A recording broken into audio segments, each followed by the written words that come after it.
Salut tout le monde, j'espère que vous allez bien. Aujourd'hui, on se retrouve pour une nouvelle vidéo. On va discuter du compte-rendu de la réunion du FOMC. Juste avant de commencer, vous pourrez retrouver ici tous les liens concernant mon contenu avec mon canal Telegram. Dessus, je partage des analyses techniques, des news échos. Juste ici, vous pourrez retrouver mes packs d'accompagnement avec la formation complète et les setups de bots gratuits. Dessus, vous pourrez retrouver l'explication de ce que c'est, les setups juste ici et les résultats juste ici. Personnellement, j'utilise de l'effet de levier, donc ce sont des résultats avec de l'effet de levier, mais en spot, les gains sont plus stables et il n'y a pas de risque de liquidation, c'est l'avantage. Juste ici, vous pourrez retrouver mon lien BingX affilié avec dessus 50$ maximum de bonus d'inscription, et jusqu'à 500$ de bonus de dépôt, et jusqu'à 500$ de bonus de trade. Sur ce, je vous laisse avec la vidéo. La réunion du 28 et 29 octobre, donc voilà, on n'avait pas eu les news à cause du shutdown du gouvernement, mais ça y est, c'est sorti aujourd'hui, donc on va analyser un petit peu tout ça. C'est pas tout.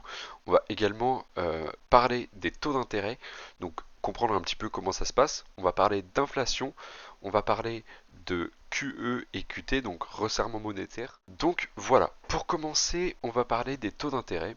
En gros, les taux d'intérêt, c'est le coût de l'argent. C'est hyper important parce que un taux en hausse, c'est un dollar fort et un bitcoin fragile, et les assets à risque globalement plutôt fragiles, et un taux en baisse égale un dollar faible, et le bitcoin et les indices respirent. En gros, comme c'est un peu le coût de l'argent, c'est-à-dire que plus les taux sont bas, plus les gens vont moins risquer de garder leur argent et plus les placer dans des assets à risque comme Bitcoin, Nasdaq ou peu importe, et plus les taux sont hauts, plus l'argent coûte cher. Du coup, on sort des risques on et on va sur des risques off. Donc, par exemple, des obligations, etc. Un autre point sur les taux d'intérêt, ils sont donnés en fourchette. La plupart du temps, vous allez voir, bon bah le taux il est à 4%. Il a baissé le 29 octobre, très bien. Mais concrètement, comment ça marche? Et bien en fait, c'est une plage j'allais dire de prix, mais non, une plage de pourcentage. C'est-à-dire que la borne haute c'est 4%, mais en réalité la borne basse c'est 3,75%. La Fed n'applique pas de taux fixe. Elle va fixer une plage entre les deux. Donc par exemple, si jamais en décembre, pendant la prochaine conférence, on baisse les taux de 0,25 points, enfin de 25 points plutôt, euh, on sera à 3,75, mais ça sera la borne haute. La borne basse sera de 3,5. Alors, ce qu'on apprend de la conférence de presse, donc on va sur ce document, on apprend tout simplement que la Fed confirme les taux d'intérêt que j'ai parlé tout à l'heure, donc le 3,75-4%. On apprend également que la Fed est divisée pour décembre. On apprend que certains veulent baisser encore de 0,25 points en décembre et d'autres préfèrent ne pas baisser. Pour l'instant, rien n'est confirmé parce que c'est qu'un débat et ça a été fait le 28 et 29 octobre comme c'est noté juste ici. Du coup, on ne sait pas, hein. D'ici là, les choses auront peut-être évolué. On verra tout à l'heure avec le DXY qu'il y aura peut-être quelque chose voilà, à jouer là-dedans. Faut voir. Ensuite, on apprend également que l'inflation est un petit peu trop élevée. Donc c'est pour ça que la Fed ne veut pas forcément baisser les taux super rapidement parce qu'on a encore une économie qui est assez forte. On regarde sur Truflation par exemple, on a 2,58%. Donc les chiffres sont assez récents, ça date de hier. Attends, non, même ça date d'aujourd'hui, 19 novembre. 2,54. Donc on peut voir qu'on est quand même sur une hausse et ça c'est pas favorable pour une baisse des taux. On a également le marché du travail qui faiblit. On a des embauches à la baisse et des inscriptions au chômage qui augmentent. Donc là par exemple on a reçu les chiffres hier. Donc ces chiffres-là concernent la semaine d'octobre. Donc on n'a pas encore les chiffres récents, on les recevra dans 2 jours. Donc même plutôt demain, parce qu'on est déjà le 19.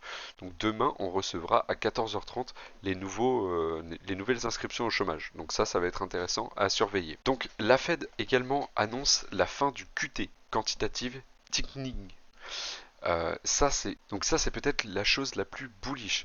La Fed arrête la réduction de son bilan le 1er décembre. Donc en gros, la Fed arrête d'aspirer la liquidité sur le marché, ce qui laisse de la place plutôt pour les assets à risque. Parce qu'après un QT, il y a un QE. Et à chaque QE, on a eu beaucoup d'inflation. Donc là, par exemple, sur ce graphique, on observe l'impression monétaire. Alors, donc, ici, j'ai une image pour vous présenter un petit peu ce que c'est. Donc là, par exemple, le QT, donc c'est la fin, donc c'est le resserrement quantitatif qui prend fin.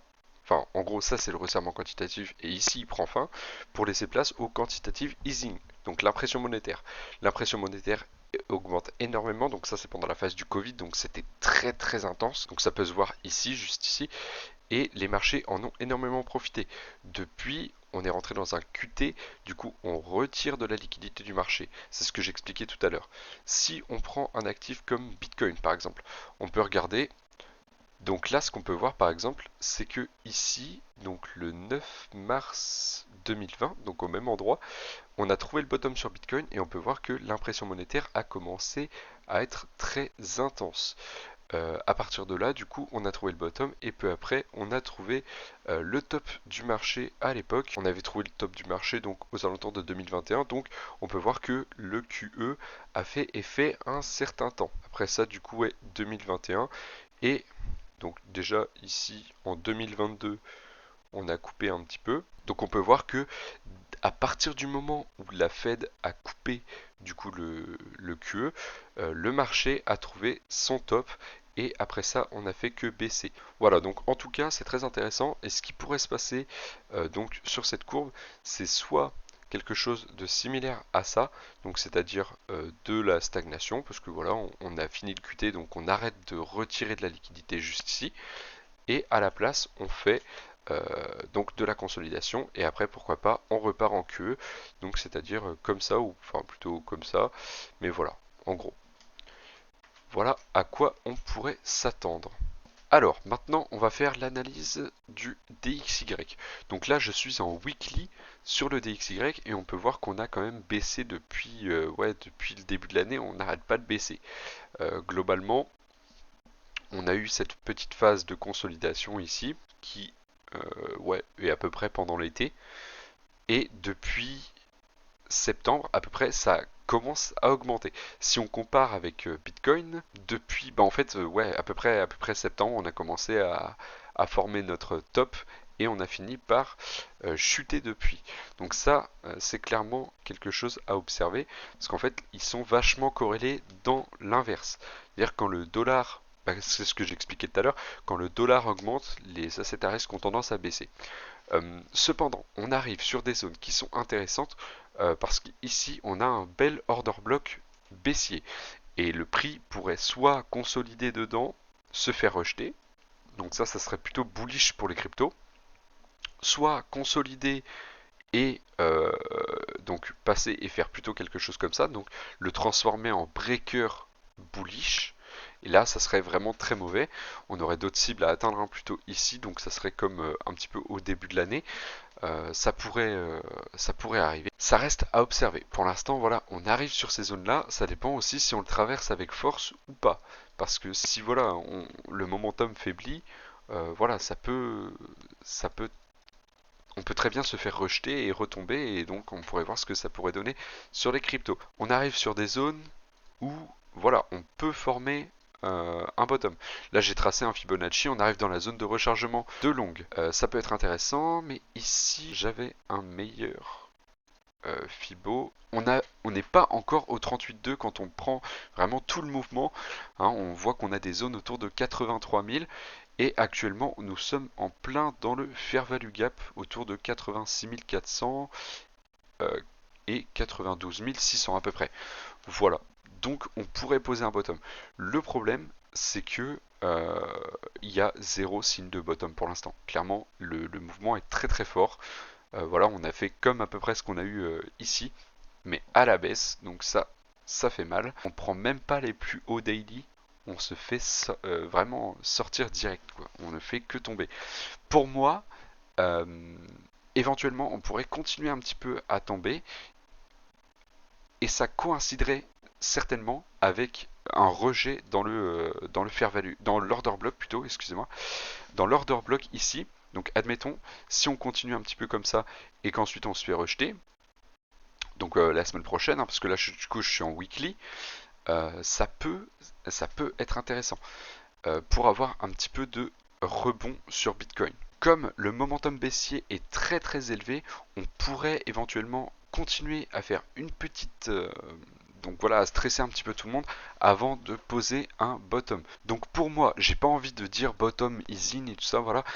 J'ai pas envie de dire ça, mais on est clairement quand même sur des zones où un bottom est probable. Euh, Là, on arrive voilà sur des zones où on a fait que baisser pendant plusieurs semaines. Ça serait pas impossible que le prix fasse ça, quelque chose comme ça, pour aller vers des zones plus bas. Moi, je pense que voilà, on n'est pas sur un bottom. Comme j'ai dit avec le Fibonacci, on a des zones plus intéressantes à aller chercher plus loin. Voilà, quelque part autour des 38,2 si les 38,2 tiennent toujours. Parce que comme je vous avais parlé dans un précédent short, on peut voir que la dynamique s'essouffle un petit peu. Donc peut-être qu'on est en phase de retracement plus profond. On peut voir qu'on a un order block en weekly juste ici, qui correspond comme par hasard à la zone du rechargement de longue. Donc ce serait pas impossible qu'on y aille. Après oui, je sais que ça fait peur, c'est des zones à 60 000 $, ça fait peur, mais voilà, c'est important de le savoir et d'en être conscient et de se préparer à ces scénarios. Moi je fais pas de conseils en investissement, mais voilà, je dis les zones qui pourraient former un bottom ou les zones dans lesquelles on pourrait aller. J'espère que la vidéo vous aura plu, n'hésitez pas à vous abonner, à rejoindre mon canal Telegram, et sur ce, à la prochaine.